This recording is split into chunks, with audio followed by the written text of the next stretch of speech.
la Convention avait dit on n'a pas besoin de savants. Donc ils avaient foutu en l'air toutes les universités, etc. Et puis finalement comme on était en guerre avec tous les pays d'Europe, ben on avait des soldats qui étaient blessés, on n'avait plus de médecins pour les soigner. Alors on s'est dit, tiens, on a fait une bêtise en fermant toutes les facultés de médecine. Donc on a fait appel à Chaptal. Chaptal qu'on avait fait revenir pour organiser la collecte du salpêtre, parce que nos armées n'avaient plus de salpêtre, donc plus de poudre pour leurs canons et leurs fusils. Donc Chaptal avait organisé ça, et notamment il y avait une usine à Grenelle qui un beau jour a pété. Lui, il n'était pas là ce jour-là, il a eu la chance, ça a fait 1000 morts quand même. C'est la première grande catastrophe industrielle qu'on a eue en France. Et quelques mois après, on appelle Chaptal, en disant bon, maintenant, il n'y a que toi qui peux réorganiser des études de médecine en France. Et il va créer 3 écoles de santé militaire, c'est comme ça qu'elles s'appelaient, 3 écoles de santé militaire 1795, une à Strasbourg, une à Paris, et comme par hasard, une à Montpellier. Et à Montpellier, il décide que l'école santé militaire va s'installer dans l'ancien couvent Saint-Benoît et Saint-Germain, qui était devenu bien national et qui était le palais épiscopal. Alors dans les bouquins, on vous raconte que en 1536, sous l'évêque Guillaume Pélissier, qui était un grand scientifique, l'évêché a été transféré de Maguelone à Montpellier. C'est exact, mais c'est pas pour autant que c'est devenu palais épiscopal. Parce qu'en fait, 1536, l'évêque, il avait sa salle l'évêque. La salle l'évêque, c'est là qu'il venait quand il venait à Montpellier, il se tenait là, il avait ses archives, il avait sa prison parce qu'il avait sa justice à lui, il avait ses grandes salles pour réunir les prêtres, etc. Donc il n'avait pas besoin de venir ici. Voilà. Et donc, en fait, ce n'est qu'à partir de 1658 que Monseigneur Bosquet va s'installer ici et va demander des sous à Louis XIV pour aménager ça en palais épiscopal. Vous voyez. Et il n'y avait pas, la rue là, elle n'était pas encore, c'était un vague chemin, il n'y avait pas ce pont, et il n'y avait pas surtout le porche qu'il y a dessous. Et ça, c'était un mur aveugle. Donc Monseigneur Bosquet va s'installer dans ce bâtiment construit par Urbain V. Ça, c'était le bâtiment des collégiens, parce que c'était un monastère-collège. Il y avait des bénédictins, et puis il y avait 18 étudiants, en plus ou moins en théologie, et donc qui étaient dans ce bâtiment avec en rez-de-chaussée les écuries, et puis les entrepôts de nourriture et de vêtements, et puis les salles de classe, et tout en haut c'était les dortoirs. Et en face, de l'autre côté, il y avait le réfectoire des bénédictins, et le bâtiment de gauche, c'était les lieux de vie des bénédictins. Voilà. Donc Monseigneur Bosquet, quand il va arriver, il va creuser un porche là-dessous pour pouvoir faire entrer des charrettes. Parce qu'il y avait, figurez-vous, il y avait comment ça s'appelle, un cloître à 2 étages. Et ce cloître à 2 étages avait été détruit en 1567-68 par les protestants. Mais depuis 90 ans, on n'avait aucun moyen de faire entrer des charrettes. C'est pour ça qu'il a fait creuser ce cloître, pour accéder aux charrettes. Et il a dégagé la cour à ce moment-là. Voilà. Donc, après que ce soit devenu bien national, on installe la faculté de médecine ici.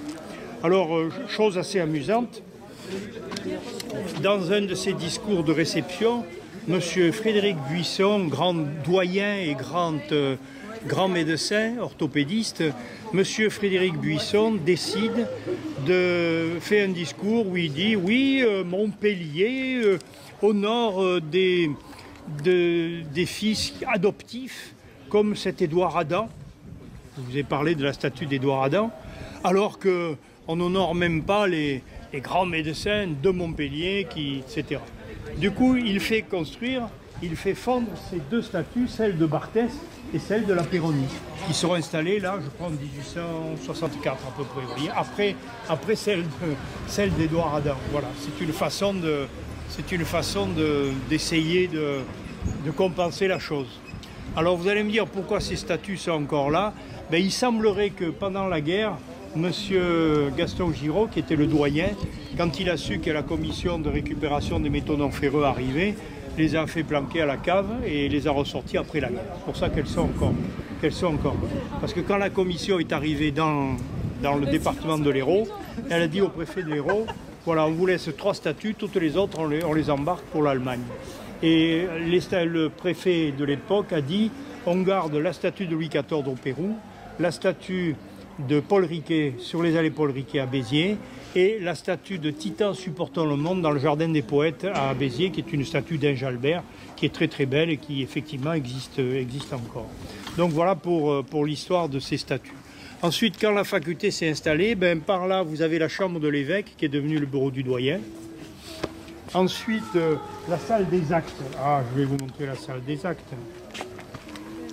Voilà, la salle des actes, c'est l'ancienne chapelle de l'évêque. Vous voyez ? Alors il faut que je vous raconte l'histoire de cette tête-là, parce que c'est trop marrant. Quand Napoléon a fait la campagne d'Italie, à côté de Rome, il y a une ville où on avait fait des fouilles et l'évêque avait récupéré une tête. On ne savait pas si c'était la tête d'Homère ou la tête d'Hippocrate. Napoléon décide de la prendre comme prise de guerre. Et comme Napoléon n'aime pas l'incertitude, il décide que c'est Hippocrate. Homère ou Hippocrate, il s'en fout, c'est Hippocrate. Chaptal, tu la prends et tu l'envoies à Montpellier, à la faculté de médecine de Montpellier, puisqu'ils honorent Hippocrate. Les Montpelliérains, très fiers de recevoir la tête d'Hippocrate. Donc on va faire une grande cérémonie, on va rappeler Barthès, qui était un grand orateur et un grand connaisseur d'Hippocrate, de sa retraite pour qu'il fasse un discours sur Hippocrate, et on va adopter modestement une nouvelle devise qui est gravée là-dessus en latin. Je vous donne la traduction. Autrefois, Hippocrate était à Kos, son île natale. Aujourd'hui, il est montpelliérain. Voilà, c'est modeste.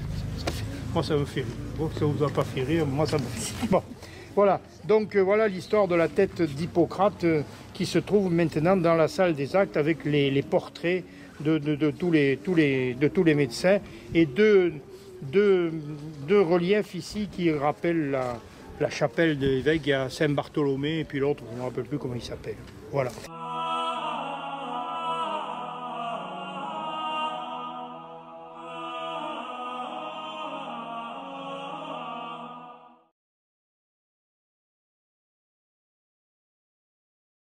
Et la fac des sciences avait le premier étage.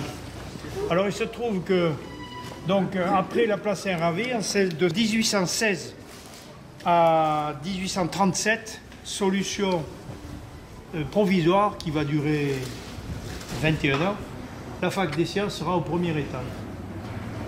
Et vous voyez, je vous ai montré ce pilier là. Alors regardez. Venez voir, vous voyez, ça c'est l'hôtel de Mans avant 1837. Et vous voyez le pilier qui est là, c'est le pilier qui était là. Et il y avait, donc comme beaucoup, quand un propriétaire avait des immeubles des deux côtés, il faisait un espèce d'immeuble sur la rue, qui traversait la rue, une porte. Et c'était la famille Roch. Oh putain, j'avais dit. C'était la... Coucou. Ah, ça y est. C'était la famille Roch, paraît-il, du Sein, qui avait les deux immeubles de chaque côté. Et en 1837, la municipalité décide d'élargir la rue, donc elle détruit ceci, et elle dit à l'abbé Roch, qui possédait... Alors Roch, oui, les Roch du Moyen-Âge, c'était R-O-C-H, et là c'était l'abbé Roch, R-O-Q-U-E. Voilà. L'abbé Roch avait acheté cet immeuble en 23 000 francs et la municipale lui donne 18 000 francs pour reculer de 5 mètres à peu près pour élargir la rue. Donc la façade que vous avez, vous voyez qu'il y a un décrochage là, parce qu'il a reculé, refait une façade pour élargir cette rue. Ah oui, qui s'appelait rue en Bocador. C'était la famille Bocador, la rue Monsieur Bocador. Et avec les déformations, à force de dire en Bocador, on a fini par l'appeler en Bouque d'Or.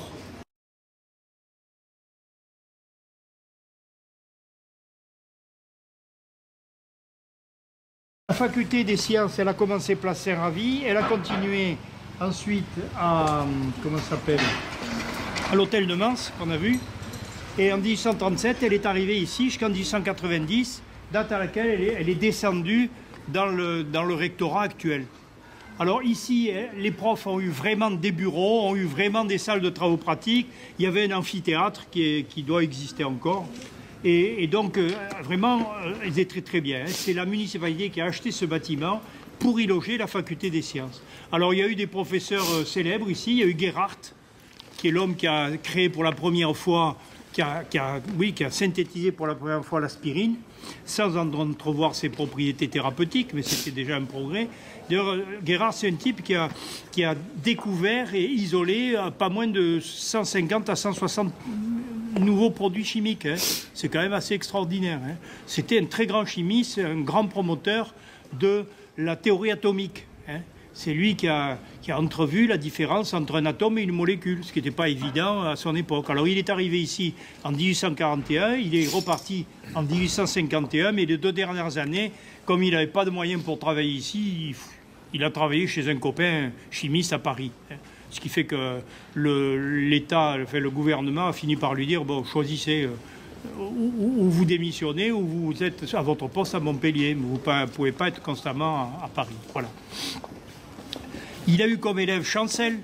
Tout le monde connaît Chancel. Alors Chancel a été prof de chimie, puis a été ensuite doyen de la faculté des sciences, et pour finir, il a été recteur. C'est lui qui a accueilli le président de la République, Sadi Carnot, en 1890 pour fêter le 6e centenaire de l'université. Hein, voilà. Alors ce bâtiment, c'est assez marrant parce que vous avez un petit escalier, là, vous voyez, qui permet de monter tout en haut. Alors la municipalité avait mis sous les toits des chambres à disposition d'employés municipaux. Et puis il y avait aussi la caisse d'épargne qui a été créée à ce moment-là. Vers 1840, vous voyez, par là. Et alors, la caisse d'épargne était ouverte que le dimanche. Elle était ouverte le dimanche, le matin pour les versements et l'après-midi pour les remboursements. C'est marrant. Et c'était un but absolument philanthropique, hein, la caisse d'épargne, hein, à l'époque. Ça a été créé pour ça. Voilà. Que vous dire de plus? Ah oui, alors, il y avait le prof d'astronomie s'appelait Nicolas Legrand. Alors, on ne peut pas aller le voir, mais un jour, si vous venez sur la place, quand c'est ouvert, vous regarderez. Il y a une cour et sur le mur du fond du cours, il y a une méridienne. Alors une méridienne, c'est au bout d'une tige sur un mur en haut, un disque de 30 cm de diamètre en cuivre avec un petit œilleton. Et il n'y a plus, mais il y avait un trait sur le mur. Et quand la lumière de l'œilleton était sur le mur, c'était le midi solaire. Hein. Une méridienne, c'est un cadran solaire qui ne donne que le midi. Hein. Alors il ne faut pas oublier que les Montpelliérains réglaient leur montre sur les cadrans solaires. Hein. Alors il y avait ce cadran solaire qui date de 1837. Il y en avait un, on ne l'a pas vu, je ne voulais pas monter sur la babotte. Il y en a un aussi dans la Grande Rue, sur la chambre de commerce. Voilà. Alors le problème, c'est que quand on a inventé le chemin de fer, eh bien, les gares, elles avaient l'heure de Paris. Donc pendant quelque temps, on a eu en ville deux horloges l'une à côté de l'autre, 2 pendules l'une à côté de l'autre. L'une donnait l'heure locale, celle des méridiennes de Montpellier, et puis l'heure de Paris pour la gare, l'heure de la gare qui était celle de Paris. Hein, voilà. Donc, et c'est en 1898 que l'État a décidé qu'on allait avoir tous l'heure de Paris. Voilà. Donc à partir de ce moment-là, les cadrans solaires ne servaient plus à rien. Tout le monde était sur l'heure de Paris. On avait unifié, si vous voulez, l'heure, parce que c'était un peu désagréable. Remarquez, nous, le décalage était de 10 minutes à un quart d'heure par rapport au méridien de Paris. Mais enfin, bon, ça suffisait pour rater son train. Et c'était Rondelet qui tenait, l'année où il était président des étudiants, qui tenait le registre d'inscription. C'est vous dire, il avait quand même un véritable pouvoir. C'est pour ça qu'il s'est débarrassé de Nostradamus, par exemple. Hein, voilà. Alors la seule chose qui m'interroge, c'est qui reçut ici. En fait, il ne l'a pas reçu ici, il l'a reçu vraisemblablement rue École de Médecine, là où il y a la panacée actuellement. Parce que en 1530, il n'était pas encore marié. Je ne peux pas penser. Il s'est marié en 1538 avec Catherine Sandre. Ce que je dis, Jeanne Sandre. Catherine, c'est sa sœur. Les 2 sœurs, Jeanne et Catherine, possédaient cette maison. Et Rondelet est venu habiter là, parce que lui, il est né rue des Balances, pas très loin de la rue Saint-Guilhem. Hein. Voilà. Donc il y a un doute. Alors ce qu'il faut savoir, c'est que Rondelet, c'était un étudiant qui avait 23 ans à l'époque, un joyeux de rire, et quand Rabelais arrive, il a 40 ans, Rabelais. Et c'est aussi un joyeux de rire. Donc il s'amusait beaucoup. Je ne dirais pas qu'ils aimaient trop les femmes, parce que Rondelet, oui, Rabelais, bon, il était un religieux quand même, enfin bon.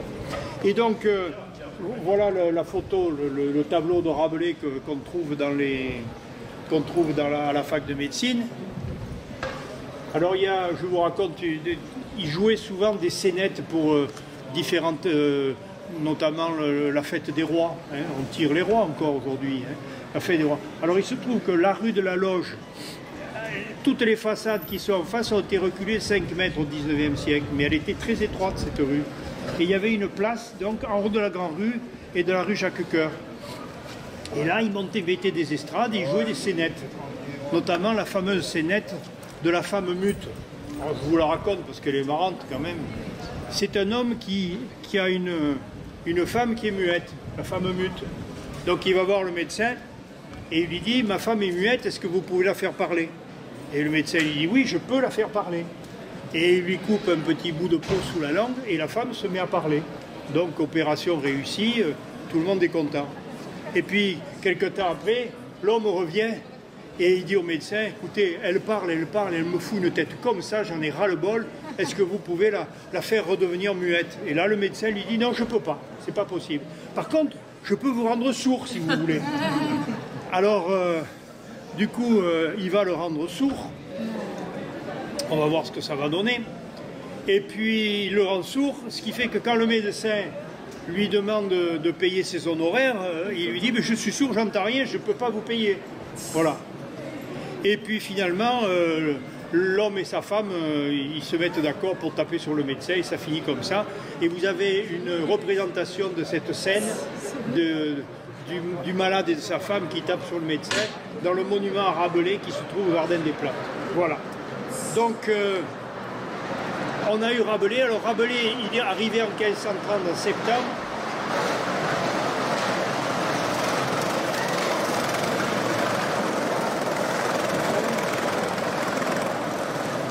Et bien alors, super agréable pour les autres. c'était une escadrille de planches à roulettes. Hein. Et donc, il pourrait mettre des pneus, là, des caoutchoucs sur leur roue.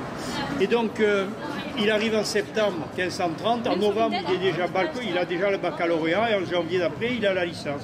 Et puis, il fout le camp, il disparaît. Il ne reviendra qu'en 1537 pour soutenir son diplôme, son doctorat. Et il en sera très fier. À partir de ce moment-là, il signera toujours François Rabelais, Médicis, hein, médecin. Et donc, il sera très fier d'être médecin.